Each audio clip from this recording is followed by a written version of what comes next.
Hi! இன்னைக்கு ஒரு இடியம் பார்த்துருவோமா? On the ball.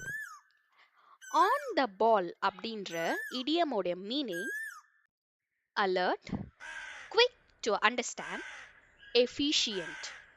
Efficient அப்படின்னா யார் ஒருத்தர் டைம் வேஸ்ட் பண்ணாம கொடுத்துருக்க டைமை யூட்டிலைஸ் பண்ணி ஒரு ஒர்க்கை ஃபினிஷ் பண்ணுறாங்களோ அந்த பர்சனை அண்ட் எஃபிஷியன்ட் பர்சன் சொல்லலாம்.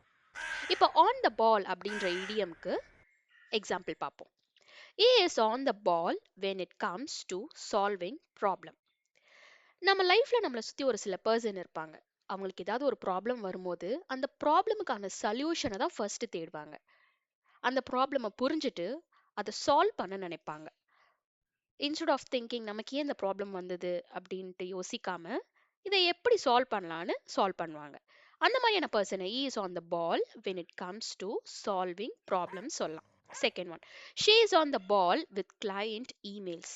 அவ கிளையண்ட் இமெயிலை உடனே உடனே ரிப்ளை பண்ணுவா. கொடுத்த டைம்ல டெட்லைன் முடியறதுக்குள்ள டக்குன்னு அந்த இமெயிலை வந்து அவ ரிப்ளை பண்ணுவா. Efficient girl and efficient girl சொல்லலாம். And third one, the teacher was on the ball and noticed the mistake.